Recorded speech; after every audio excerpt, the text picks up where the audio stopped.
I now give the floor to the representative of the Syrian Arab Republic. شكرا. Thank you, Mr. President. Mr. President, allow me to congratulate you on assuming the presidency of the Council this month and thank your predecessor for his efforts last month. Mr. President,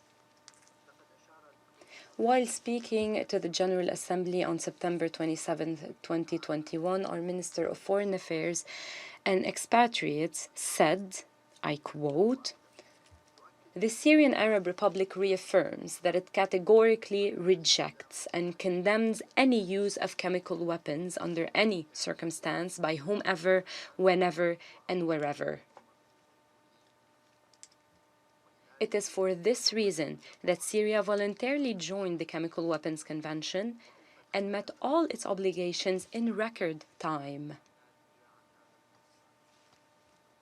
Syria continues to cooperate with the OPCW to close this file as soon as possible." End of quote. The statements by some states today clearly prove that they continue to turn a deaf ear to the truth. They continue to politicize this dossier by insisting to level baseless accusations and focusing on procedural details which should not be a matter of interest to the Security Council. They deliberately disregard the serious measures we have taken in Syria and our genuine cooperation with the OPCW. With regards to the briefing by the High Representative for Disarmament Affairs, my delegation regrets the continued imbalance and impartiality. We regret that the briefings have continued over the past years to ignore Syria's concerns and the information it provided. Mr. President, on September 16th, Syria submitted its 95th monthly report on the activities related to the destruction of chemical weapons and their production facilities. We also welcomed the meeting between the Minister of Foreign Affairs and Expatriates and the OPCW Director General in Damascus. The focal points from both sides are preparing for this meeting. We also welcomed the visit of the Declaration Assessment Team to Damascus to hold the 25th round of consultations on the date agreed upon by both parties. We granted the necessary visas to all the members of the team with the exception of one person after we asked for his replacement. In this regard, we note that visas in Syria are granted based on national and sovereign procedures and instructions to the employees of the United Nations, its agencies and international organizations, including the OPCW.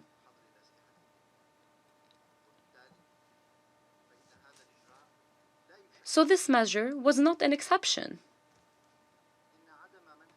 Not granting a visa to a member of the Declaration Assessment Team must not negatively affect the performance of the team. Moreover, the OPCW has a large number of experts to replace a person who was proven non-objective in the past.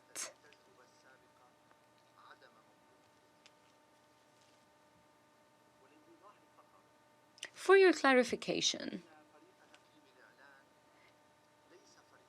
the Declaration Assessment Team is not an investigation team. I noticed during the statements and interventions by some members that there's a confusion.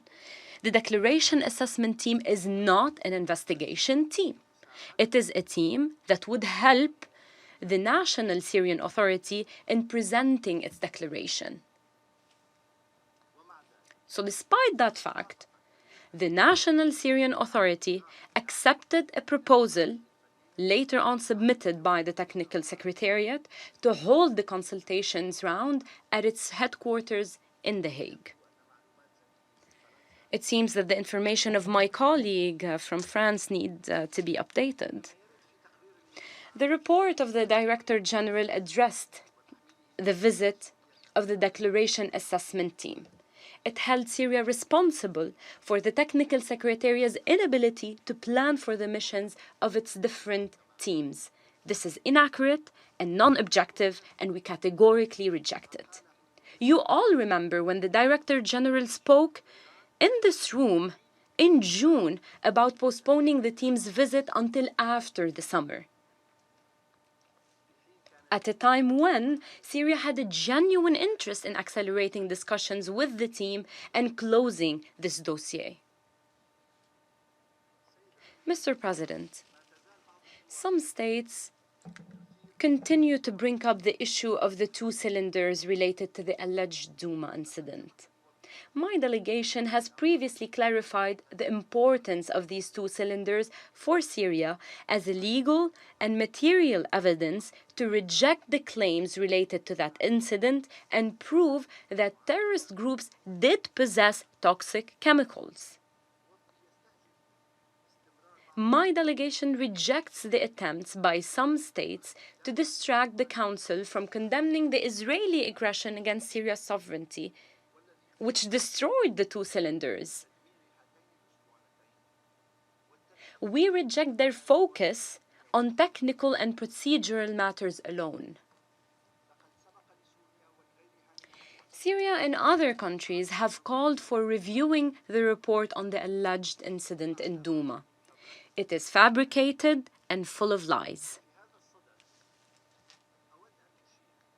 I would like to refer you to the report by the Daily Mail on September 5, 2021, according to which the BBC admitted that a Radio 4 documentary on an alleged chemical weapon attack in Syria contained serious inaccuracies.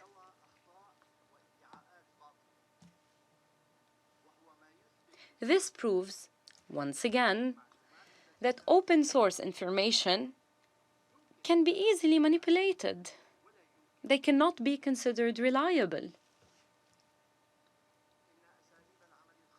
The flawed methods of work adopted by the fact-finding mission when investigating the alleged Douma incident were also adopted in its investigations into other incidents.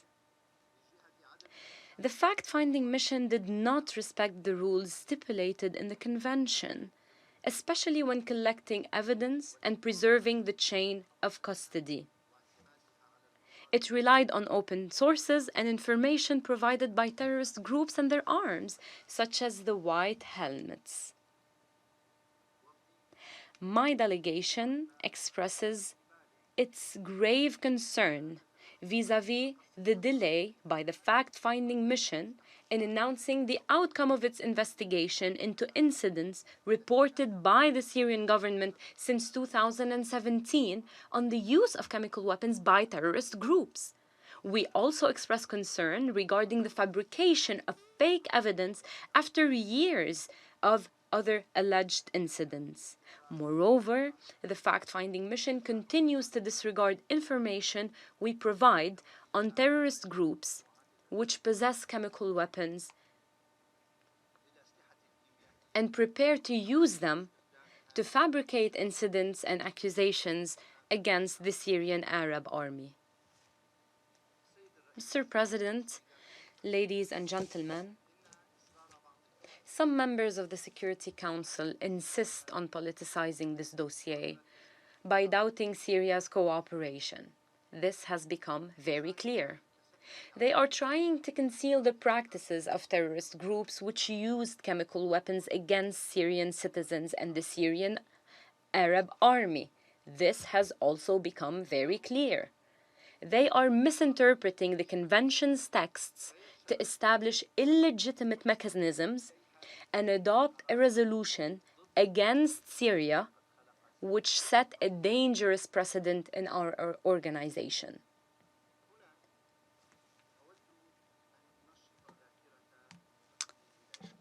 I want to remind the representative of the United States, who proved his excellent mathematical skills.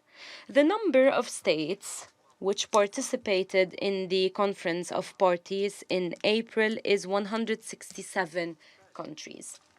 So, 87 countries that supported the resolutions is almost half the countries which took part in the conference. The American colleague disregarded the fact that 34 countries did not vote. They abstained. 31 countries were not present. And 15 countries voted against the resolution. So the other half of the countries which took part in the conference did not really vote for the resolution. This is just a sample of how the United States misleads the audience. Allow me to stress that the Syrian Arab Republic is not trying to jeopardize the work of the OPCW and the United Nations. We are defending its professionalism and objectivity. We stand against the attempts by some states to use the organization as a tool to achieve their objectives against Syria. Unless these countries change their destructive behavior and agendas against Syria, we will not be able to have objective discussions on this dossier to close it objectively and professionally. Thank you, Mr. President. I thank the representative of the Syrian Arab Republic for his statement.